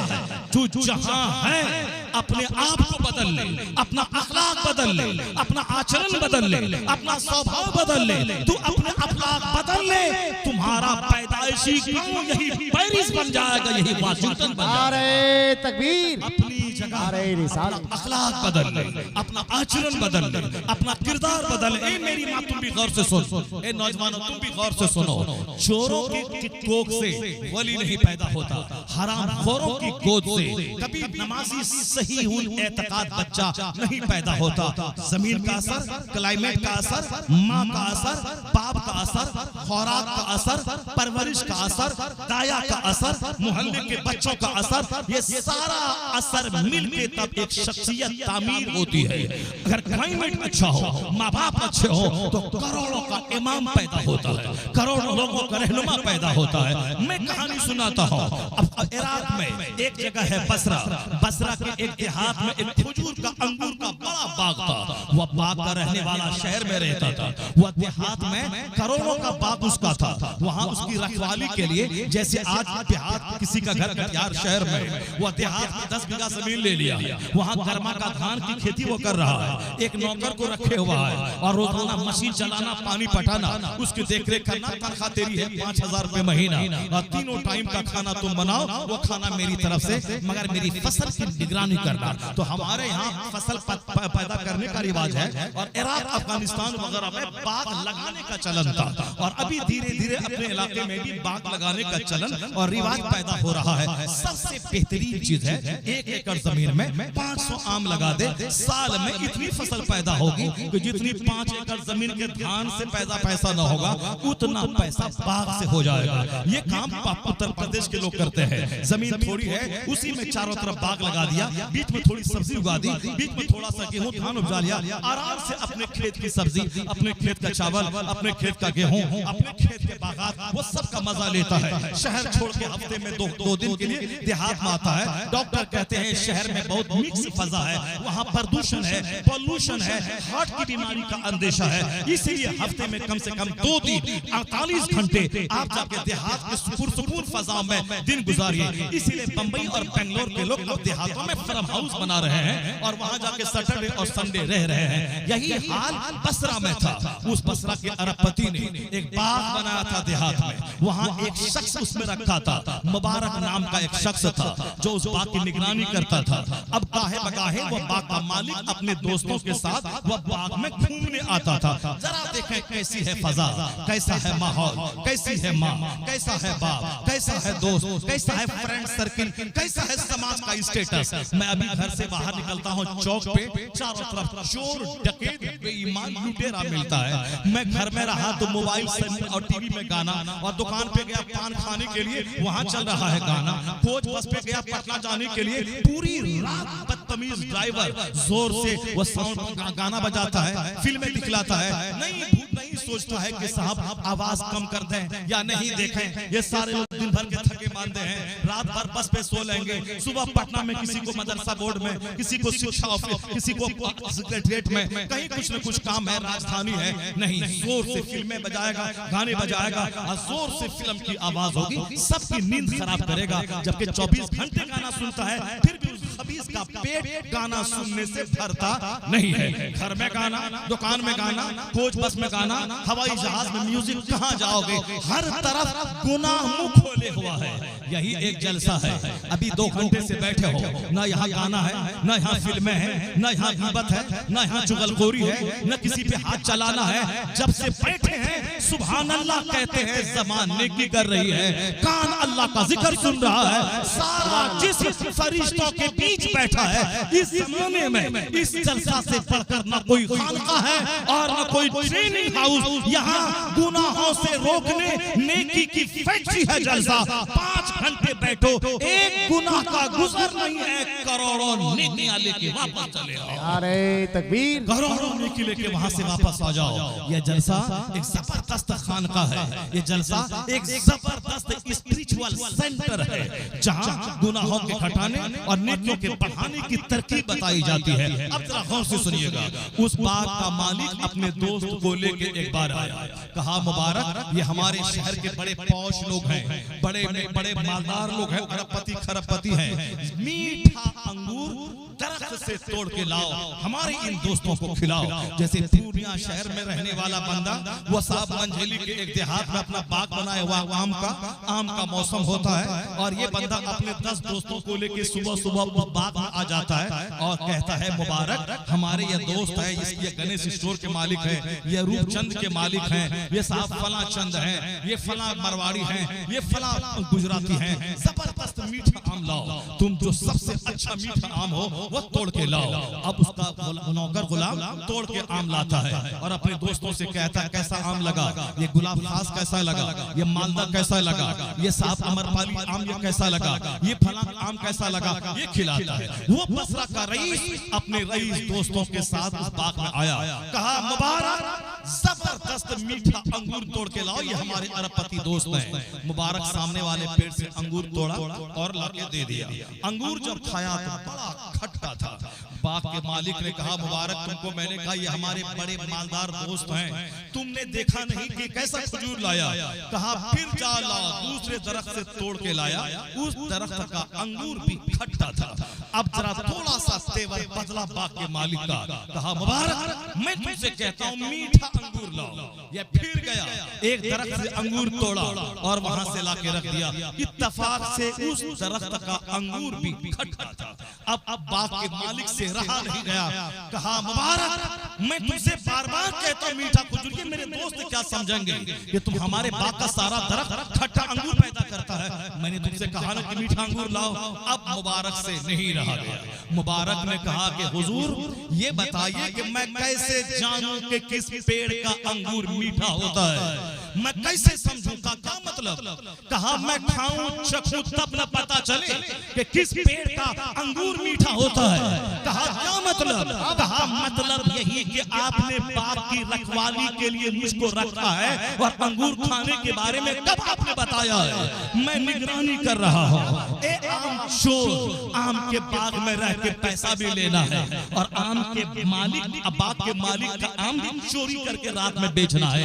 ए मछेरे की सूरत में चोर, तुम मालिक तालाब वाले की मछली की हिफाजत करने के लिए 10,000 रुपए महीना लेता है और रात में जाल डाल के मछली चोरी से अपने घर में पहुंचा देता है। बच्चा खाएगा वह चोरी की मछली। ये बता दे ब्लड कैसा होगा, उस बच्चे का ज़मीर कैसा बनेगा, उस बच्चे की खमीर कैसे तैयार होगी। आज जो समाज में डकैत, चोर, कमीने, खसीस, रसील, कुत्तों से बदतर लोग से समाज जो भर गया है, ये माँ की बदअमली का नतीजा है, ये बाप की शरारत का नतीजा है, ये हरामखोरी का नतीजा है। मुबारक ने कहा मैंने आम चखा कहाँ है, जो अंगूर चखा कहाँ है जो मैं आपको बताऊं कि किस पेड़ का अंगूर मीठा है। ये था उसका चेहरा गौर से देखने लगा। कहा मुबारक तेरे जैसे ईमानदार लोग भी दुनिया में मौजूद हैं। जब मैं हफ्ते में एक बार बाग में आता हूँ, तू 24 घंटे बाग में रहता है और डेली तू अंगूर खा भी लेगा और 10 केजी अंगूर बेच भी लेगा और 10 केजी अपने घर में भी भेज देगा। मुझको क्या खबर, ये आज से 1200 साल पहले की बात है। 1200 साल पहले उस वक्त में तो कोई सीसी कैमरा का सोच भी नहीं सकता है। तो ये बता दे मुबारक तुमने ऐसा क्यों नहीं किया? मुबारक बोला मेरे दिल में अल्लाह का डर है, मैं अल्लाह के खौफ से ऐसा नहीं करता हूँ। आप तो छोटा मालिक हैं, मेरा खुदा मेरा सबसे बड़ा मालिक है। जरा जोर से बोलो सुभान अल्लाह, हाथ उठा के बोलो ला इलाहा इल्लल्लाह और जोर से बोलो ला इलाहा इल्लल्लाह। ये जो समाज में छोटे कमीने, डकैत, चोर, शराबी, चोर, गाय चोरी करने वाला, शराब पीने वाला, ये अपनी चचेरी बहन की आबरू लूटने के लिए उनकी गली का चक्कर लगाने वाला, ये जो रेपिस्ट आप पैदा कर रहे हैं, सारा समाज ज़ना से, शराब से, सूद से जो भर गया है, ये हमारी माँ बहनों को जो ग्रुप वाला सूद खाने की आदत लग गई है, ताकि हमें पैसा मिले, अपने पैसे से मैं फ्रिज खरीदूं, अपने पैसे से मैं एसी, अपने पैसे से साहब मैं साहब फला फला सामान घर में खरीदूं। ये जो चाहत के दिल में पैदा हुई है, सूद का एक टाका कोई खाए उसका इतना खतरनाक गुनाह है कि जैसे वो अपनी माँ से ज़िना करे, इतना खतरनाक गुनाह एक पैसा खाने का। और अगर कोई औरत ऐसा करे, ये बता दे कि वो अपने बाप से मुंह काला करेगी, अपने बाप से मुंह काला करवाएगी। ये जो हपा हप सूद का पैसा खाने के लिए, अपने घर को सामान से सजाने के लिए गैरतमंद होगी वह औरत जो करोड़ों के सूद के पैसे पे थूक दे, पेशाब कर दे, पाखाना कर दे। मैं किराए के घर में रह लूंगी मगर मैं अपनी आने वाली नस्लों को डकैत और चोर नहीं बनाऊंगी। जरा देख ले, मुबारक एक अंगूर तक नहीं खाया, मालिक उसका रहता है शहर में, मगर वो अल्लाह से डरता है और कहता है तू छोटा मालिक है इस बाग का, बड़ा मालिक तो मेरा खुदा है जो देख रहा है। मैं उससे डरते हुए तेरे बाग का एक अंगूर आज तक चखा नहीं हूँ, क्योंकि आपने रखवाली के लिए रखा है, न कि खाने के लिए। उस बाग का मालिक खड़ा हो गया। मुबारक से कहा मुबारक तुम सच बोलते हो? कहा हाँ हुजूर मैं सच बोल रहा हूँ। कहा मुबारक एक बात मेरे दिल में आ रही, तेरे जैसा ईमानदार और ऑनेस्ट कहाँ मिलेगा, इसलिए अब मैं ये तजवीज मेरे दिमाग में आ रही है। मोबाइल खोलने दो। अच्छा जिसका मोबाइल खोलेगा कोई ऐलान यहाँ से नहीं होगा। मोबाइल हाथ में लेके तुम घूमेगा बाजार में, जहां 50 तरह के लोग आए हैं और यहाँ से ऐलान करवाएगा, 1000 भी मोबाइल चोरी हो जाए यहाँ से ऐलान नहीं करवाने का।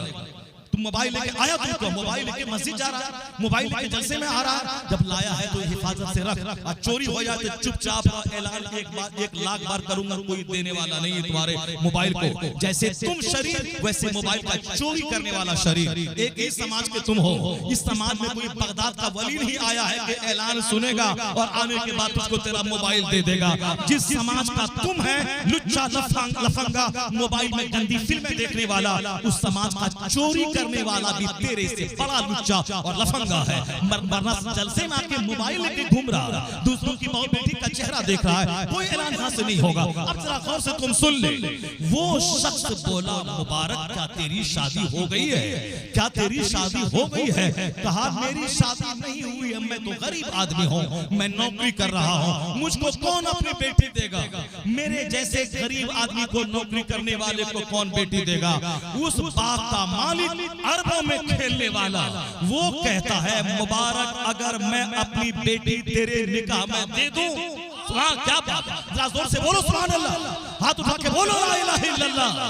बाग के अरबपति मालिक ने बोला अगर मैं अपनी बेटी तेरे निकाह में दे दूं तो वो बंदा मेरी तरह नहीं था। हाँ हुजूर कैसे दीजिएगा, आप तो अरबपति हैं, आपका तो बाग का मालिक है, हम तो गरीब आदमी हैं, आप कैसे दीजिएगा? हुजूर आपका बड़ापन है। ये नहीं, हम लोग गिगियाने वाली पार्टी नहीं। मौलाना आए, मौलाना का हाथ चूमो, अपने हाथ सर पे रखो तो दुआ मिलेगी। मैं कोई होंडा, कोई चोर, कोई डकैत, कोई शराबी, कोई झूठ बोलने वाला नेता आ जाए, उसके पीछे मारे मारे फिर रहा है, उसके पीछे मारे मारे फिर रहा है, उसका जहाँ झूठे का कदम पड़ेगा जमीन लानत बरसाएगी।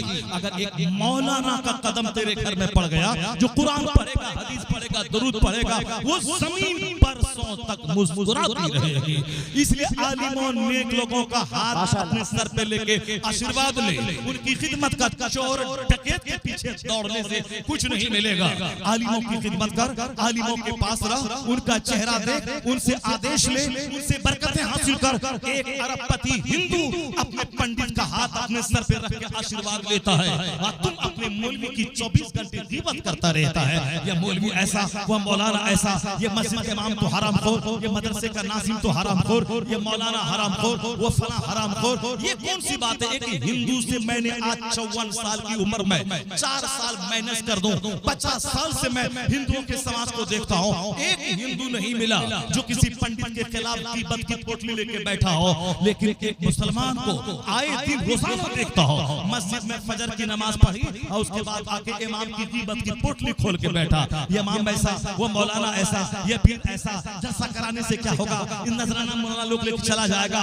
ये बच्चे की शादी में डीजे में 1 लाख खर्चा करने वाला मौलाना के 10,000 लिफाफ पे उसकी नजर रहती है। या चोर और डकैत, ये हराम रास्ते में पैसा खर्चा करने वाला, ये डीजे बजाना हराम है, ये ढोल बजाना हराम है, ये बिंजू बजाना हराम है, ये साहब बिंजू बजाना, डीजे बजाना हराम है। तो हराम के पीछे 1 लाख खर्चा किया, वहां कोई नहीं बोला तेरी शादी में नहीं जाऊंगा। मगर इमाम मौलाना जो 2 घंटा हमें दीन सिखाया, उसको मैंने 20,000 रुपए दिया, इसके सीने में खटकने लगता है। जब तक मौलाना से दुश्मनी न करे, उसकी गिबत न करे, उसको सलील न कर दे, उस वक्त तक इस खसीस और रजील का सीना ठंडा नहीं होता है। इसलिए तुम पैदा काफिर अपने धर्म गुरु का एहतराम और सम्मान करें। मोदी जी जैसा पूरे भारत का प्रधानमंत्री, वो अयोध्या जाता है तो पंडित जी का आशीर्वाद हाथ में अपने सर पे रखता है, उनके चरण को छूता है। जो 140 करोड़ हिंदुस्तानी का वजीर आजम है, वो अपने धर्म गुरु का सम्मान करता है। जो धर्म गुरु 10,000 महीना घंटा बजा के कमाता है, प्रधानमंत्री उसका चरण छूता है। और तुम अपने मौलवी को 5,000 रुपए तनख्वाह देकर उसको तुम जलील समझता है, जो हमेशा दीन की बातें करता है, जो दीन सिखाता है। जरा सुन ले अपने ज़र्फ की, अपने समाज, अपने अहवाल की बात है। अब वो शख्स बोला, मुबारक क्या बोला? गिगियाया नहीं। साहब आप कैसे बेटी दीजिएगा? नहीं, मुबारक क्या बोला? जरा गौर से सुनना। मुबारक कहता हाँ, ईसाई शादी ब्याह में लड़की का हुस्न देखते हैं, क्रिश्चियन शादी ब्याह में लड़की की खूबसूरती देखते हैं, और यहूदी शादी ब्याह में माल देखता है। यहूदी हरीस कौम है, वह नेतन्याहू हरीस लालची दौलतों का पुजारी, इंसान की लाशों पे सिक्के कमाने वाला जलील तरीन कौम है यह यहूदी शादी में माल देखता है और क्रिश्चियन शादी में लड़की की खूबसूरती देखता है। और क्या बोला मुबारक, मोहम्मदी शादी में दीन और अखलाक देखता है। मोहम्मदी मुस्तफा का मानने वाला शादी में दीन और अखलाक देखता है, ईमानदारी देखता है। क्या जबरदस्त बात मुबारक ने कही। कहा मुबारक मैं शहर जाता हूँ, अपनी बीवी से मशवरा करता हूँ, उसके बाद फिर मैं तुझसे बात करता हूँ। तुमने अपनी ईमानदारी से मेरे सीने को तुमने सॉफ्ट बना दिया है, ईमानदारी से तुमने हमारे बदन को हिला के रख दिया है। वह बाग का मालिक शहर गया, अपनी बीवी से मशवरा किया, क्या अब बिटिया की शादी के लिए मैंने एक बड़ा ईमानदार देखा है, वो अपने बाप का नौकर है, अब बता तेरी राय क्या है। अरबपति की बीवी खरबपति, अगर हमारी बीवी होती तो कहती अरे वो तो नौकर है, उससे शादी दे दीजिएगा, समाज वाला क्या बोलेगा, वो कमा के क्या खिलाएगा, एक बच्चा पैदा होगा ऑपरेशन से तो 50,000 टका कहाँ से लाएगा। मौलाना लोगों को कोई बेटी नहीं देता है, इनकी तनख्वाह 10,000, ऑपरेशन पड़ा तो 50,000 कहाँ से लाएगा। बेशुमार मौलाना है, शादी नहीं हो रही। एक मौलाना रोने लगा भी आजमनगर एरिया की तरफ, हजरत शादी हुई थी, मेरी बीवी आई थी, 1 महीना तक सिर्फ फोन से अपने यार से बात करती रही। मैंने कहा जाओ बाप के यहाँ जाओ, तुम मेरे पास नहीं रह पाओगी। वो चली गई, अब शादी नहीं हो रही। हुजूर क्या करें, दुआ कर दीजिए शादी हो जाए। एक मौलाना बंबई में है, जहाँ मैं जाके कभी कभी दिल्ली में कभी कभी ठहरता हूँ मस्जिद में, वो जबरदस्त कुरान पढ़ता है। बोला हुजूर शादी नहीं हो रही है, कोई दुआ कर दे, तावीज़ लिख दे। चूंकि हमारे इलाके में सब माल वाले को बेटी देते हैं, मेरे पास 15-20 हजार महीना कमाता हूँ, कोई बेटी नहीं दे रहा। बेशुमार लोग हैं जो बेटी शादी नहीं हो रही है और लड़की कोई नहीं दे रहा है। ये हम जैसे गंदे लोगों की कहानी है। वहाँ बसरा का अरबपति अपनी बीवी से जब कहा, बीवी बोली मैं भी अपनी बिटिया के लिए ऐसा ही जन्नती शौहर तलाश कर रहा था। क्या बात है। आज हमारी चोड़ेल माँ, आज हमारी बदतमीज माँ, गीबत करने वाली माँ, 10 मर्दों को झांक के देखने वाली माँ, मोबाइल पे मटक मटक के 10 मर्दों से बात करने वाली माँ, अपने शौहर से गुस्से से बात करना और दूसरे से मुस्कुरा के मजा ले लेके घंटा बात करना, शौहर से 1 मिनट में मोबाइल रख देना और दूसरों से घचड़ घचड़ मचड़ 10-10 घंटा बातें करना। ये हरामखोरी का दिलदादा हो गई है माँ। इसकी पेट का जो बच्चा होगा वह चोर और डकैत क्यों नहीं पैदा होगा। ये अरबपति की बीवी तहज्जुद पढ़ने वाली, कुरान पढ़ने वाली, इशराक पढ़ने वाली, चाश पढ़ने वाली, अरब के दौलत में बैठकर तकवा परहेजगारी, वो कहती है मैं भी अपनी बेटी के लिए ऐसा ही नेक खोजता था।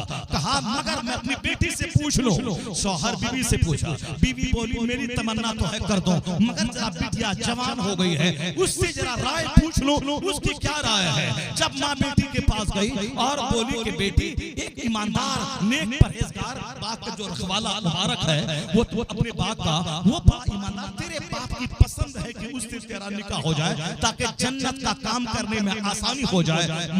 मेरी भी वही राय है। बेटी तू बता दे तेरी क्या राय है। आज की छुछंदर बंदर बेटी नहीं, 7 साल की बेटी हाथ में मोबाइल या जींस टी-शर्ट पहना और घूमने लगे नहीं, वो अरबपति की तिलावत करने वाली बेटी, वो कहती है जो राय मेरी बाप की, जो राय मेरी माँ की, मैं माँ बाप की मर्जी पे सरे तस्लीम करता हूँ, मैं माँ बाप की मर्जी पे सरे तस्लीम झुकाता हूँ। अरब के मसलके आला हजरत, मसलके आला हजरत, उलमाए अहले सुन्नत, उलमाए अहले सुन्नत, सरजमीने दुआनिया, सरजमीने दुआनिया। हजरात एक जरूरी ऐलान यह है कि किसी की बच्ची गुम हो गई है, स्टेज के करीब वो बच्ची हाजिर है। एक बच्ची जो जिसकी भी बच्ची गुम हुई है वो बच्ची के पास आकर स्टेज के करीब आकर बच्ची को ले जाए। दूसरा कोई ऐलान यहाँ से नहीं होगा। वहाँ एक और जलसे का दफ्तर रखो अलग, वहाँ पे जहां कोई गुमशुदा माल, गुमशुदा मोबाइल और गुमशुदा आदमी की तलाश होगी। जरा गौर से सुनो, बस ये आखिरी बात के बाद मैं अब जा रहा हूं यहां से। अब हमारी तकरीर पूरी हो गई, जरा गौर से सुनो। अब क्या है कि बीवी की राय मालूम हो गई, बेटी की राय मालूम हो गई। अब शहर के बड़े बड़े अरबपति रिश्तेदारों से पूछना, मैंने अपनी बेटी की शादी एक हाफिज कारी मौलाना ग्रेजुएट जो अबू ज़हबी दुबई में काम करता है, 3 लाख कमोबेश महीना कमाता है, मैंने अपने रिश्तेदारों को बोला के पूछा कि बिटिया की शादी मेरी बेटी मौलाना है इससे करना चाहता हूँ। कोई बोला अरे अरे उस गांव में अच्छे लोग नहीं है, अरे अरे वो लड़का ऐसा है, अरे अरे वो ऐसा है। कोई नहीं बोला कि आलिम है, हाफिज है, कारी है, मौलाना है, अच्छी कमाई करता है, ग्रेजुएट है, कोई नहीं बोला। तो अब उसके बाद क्या हुआ, फिर क्या हुआ, बोला कि सारे उनके रिश्तेदारों ने कहा कि बिल्कुल सही, ईमानदार नेक परहेजगार शौहर है, करा देनी चाहिए, हम लोग शरीक हो जाएंगे। मुबारक को खबर दी गई, मुबारक को अब बुलाया गया। शहर के तमाम मालदार, सारे मालदार, दरूद पढ़ने वाला, कलमा पढ़ने वाला, अरबों कब की तो मिल्कियत है, मगर तहज्जुद इशराक पढ़ने वाला, औरत लाजवाब, लड़की लाजवाब, बाप लाजवाब, रिश्तेदार लाजवाब। मुबारक को बुलाया गया और उतने सारे बड़े बड़े अरबपतियों के बीच में अपनी बेटी का निकाह अपने नेक वक्त नौकर के साथ करवा दिया। मालूम है जब लड़के का तकवा देखकर निकाह किया गया तो उसका नाम था मुबारक। अगर तुम जलसा गौर से सुनता है और तुम्हारे बाल बच्चे मदरसे में पढ़ते हैं और तकरीर पे नजर रहती है, सुना होगा अब्दुल्ला इब्ने मुबारक नाम का एक मुहद्दिस कबीर है इस्लामी हिस्ट्री में, जो दुनिया के 10 बड़े मुहद्दिसीन में एक नाम अब्दुल्ला इब्ने मुबारक का, जो आलिम और वली और कुतुब सारे एजाज़ात उसके पास है। ये मुबारक की शादी जो गुलाम था एक बाप का, ईमानदार और अरबपति की बेटी से निकाह हुआ जो तहज्जुद गुजार थी, या दोनों लड़की के मिलन से जो बच्चा पैदा हुआ उसी को दुनिया अब्दुल्ला इब्ने मुबारक के नाम से जानती है। जब माँ लाजवाब हो, जब बाप लाजवाब हो, तो बेटा का लाजवाब होना तय है। तुमने सुना होगा एक लड़की जो ज़बान में खता नहीं की, आंख में खता नहीं की, हाथ में खता नहीं की, पेट में हराम गज़ा नहीं गई, और एक नौजवान जो दिन रात भर सजदा और दिन में जिहाद, वो जब दोनों आपस में निकाह की बंदिश में बंधे तो अल्लाह रब्बुल इज्जत ने उस दोनों जोड़े से जो औलाद दी है वही बच्चा क़यामत तक के वलियों का सरदार बड़े पीर रोशन ज़मीर अब्दुल कादिर जिलानी की सूरत में पैदा होता है। जब बाप होता है लुच्चा, जब बाप होता है गुटखाखोर, जब बाप होता है मोबाइल चोर, जब माँ होती है 10 मर्दों को सूंघने वाली, उसका बच्चा चोर, डकैत, लुच्चा, लफंगा, बंदर पैदा होता है। जब माँ हो नेक परहेजगार, नेकी का मुजस्समा गौसे पाक की माँ की तरह, और जब बाप हो गौसे पाक के बाप की तरह रात भर सजदा और दिन में जिहाद और हराम पेट में नहीं दाखिल करने वाला, तब बेटा वक्त का कुतुब होता है, अब्दाल होता है। ताजुल शरिया की माँ अपना सारा जेवर बेचकर मदरसा के टीचर की तनख्वाह का इंतजाम करने वाली, और उनका बाप 1 लाख मुरीद है मगर हाथ नहीं फैलाने वाला। उसको का जो बच्चा पैदा हुआ 10 करोड़ मुरीदों का मुर्शिद अख्तर रजा खान अज़हरी पैदा हुआ, ताजुल शरिया पैदा हुआ। जमीन का असर, क्लाइमेट का असर, फजा का असर, एटमॉस्फेयर का असर, जगह का असर, माँ का असर, बाप का असर। माँ जमीन है, बाप बीज डालने वाला है, बीज नकारा तो फसल जली हुई, जमीन सड़ी हुई तो फसल सड़ी हुई। अल्लाह तबारक व तआला मेरी माँ बहन को नेक बनाए, उसे मुत्तकी परहेजगार बनाए, हमारे नौजवानों की निगाहों में अल्लाह हया डाल दे, इन बुजुर्गान दिन की जिंदगी से रोशनी हासिल करने की तौफीक अता फरमाए। जरा जोर से बोलो आमीन। अल्लाह तबारक व तआला इस जलसे को कबूल फरमाए, इस जलसे की बरकतें अता फरमाए। यह जलसा तामीर मस्जिद के सिलसिले में मुनक़िद हुआ है, मदरसा अशरफिया रज़विया भी है। इतना बड़ा जलसा बहुत दिनों के बाद इस इलाके में देखने को मिला है।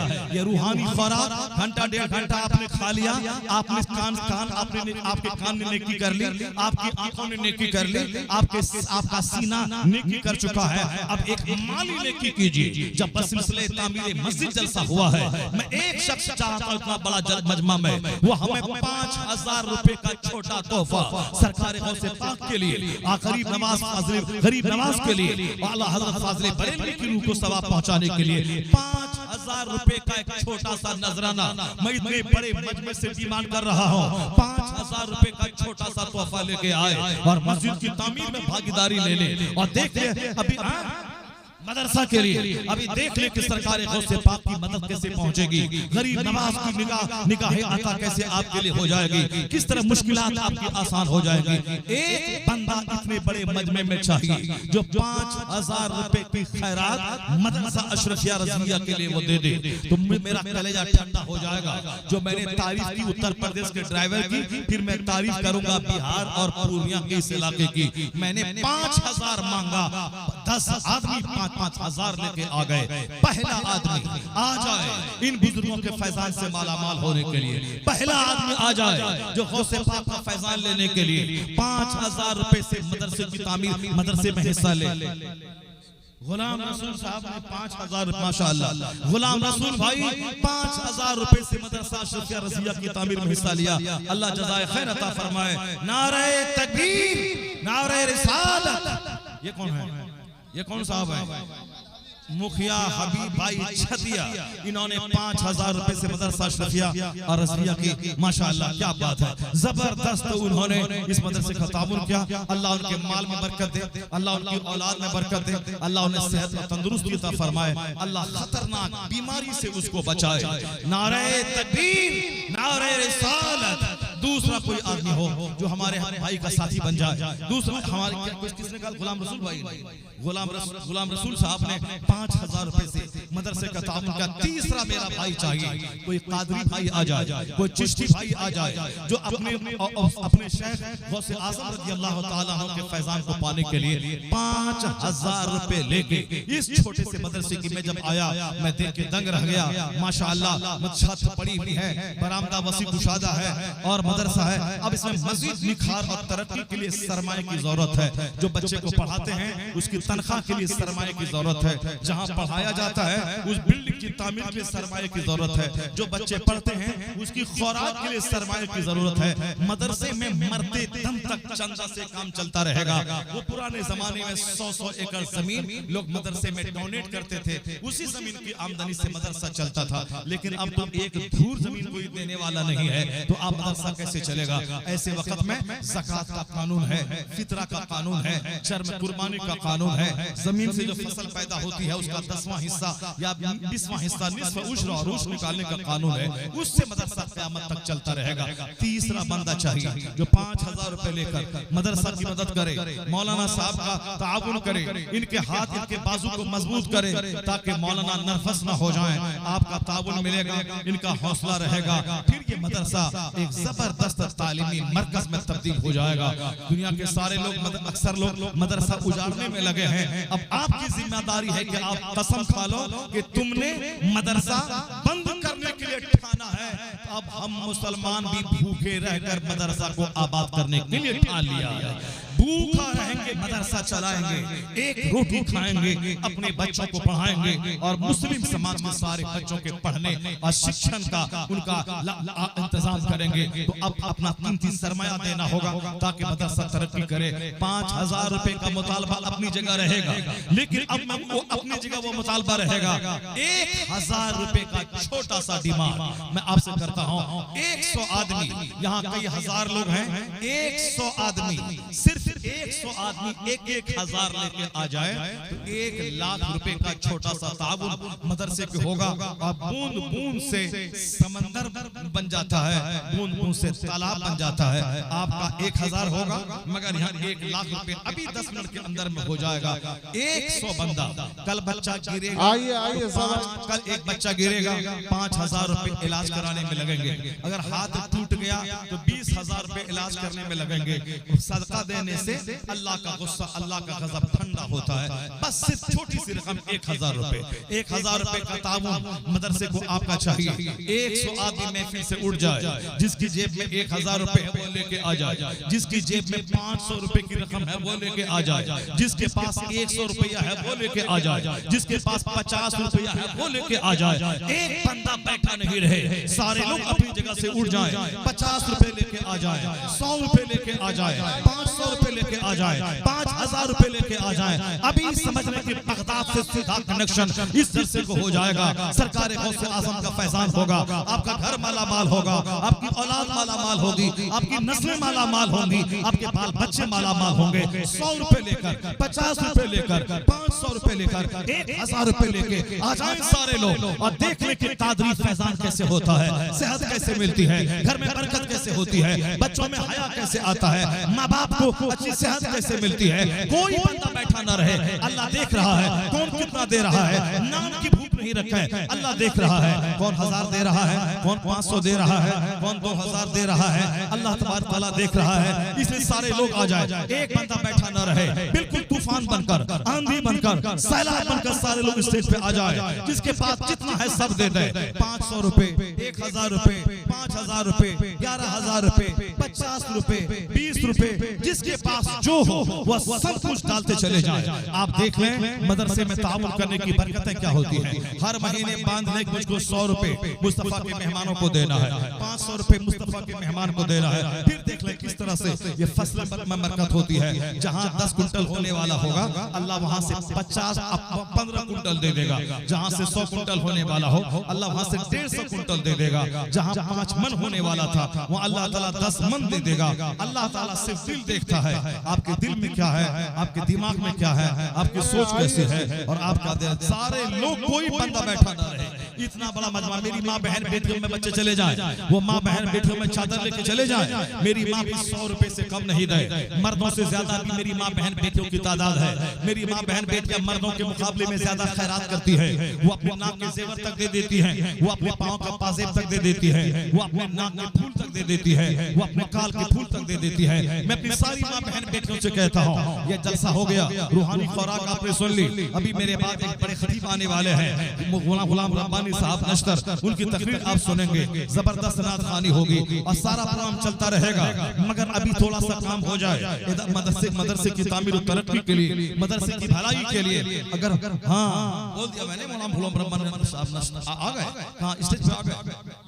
हाँ बस वो स्टेज पर आने ही वाले हैं, उनका खिताब होने ही वाला है। बस एक जबरदस्त तकरीर होने वाली, आप सब सुनेंगे। मेरी माँ बहन बेटियां, वो जो लोग यहाँ से गए हैं आपके बीच में, उनको आप दें 100 रुपए दें, 500 रुपए दें, 5000 रुपए दें। अगर नहीं है तो नाक के जेवर, अपने पाँव के पाजेब, अपने हाथ का कंगन, कुछ भी दे दें, ताकि दरसगाह रसूल में जब गरीबों मिस्किनों मुसलमानों के बच्चे पढ़ेंगे, उसकी दुआएं आपके साथ होंगी, आपको सेहत मिलेगी, आपको खतरनाक बीमारी से निजात और रिहाई मिलेगी। कोई औरत खाली नहीं, सब दे, 50 रुपए, 100 रुपए, 500 रुपए, 1000 रुपए, सारे लोग दे। और जितने मर्द यहाँ से लेके वहां तक हजारों की तादाद में है।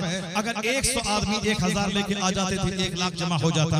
मगर अगर 100 रुपए लेकर के भी 1000 आदमी आ जाए तो भी 1 लाख रुपए हो जाएगा, 10,000 रुपए हो जाएगा। मगर सारे लोग तो आ जाए, जिसने जितना दिया सबके लिए मैं दुआ करता हूँ कि अल्लाह तबारक व तआला आपके कारोबार में बरकतें अता फरमाए, अल्लाह आपको सेहत तंदुरुस्ती अता फरमाए, आपकी औलाद को अल्लाह लंबी उम्र अता फरमाए, आपको खतरनाक हादसों से अल्लाह बचाए, अल्लाह आपके खेत में, खलियान में, दुकान में बरकतें अता फरमाए। आमीन। व आखिरु दावाना अनिल हम्दुलिल्लाहि रब्बिल आलमीन। अस्सलामु अलैकुम व रहमतुल्लाहि व बरकातुहू।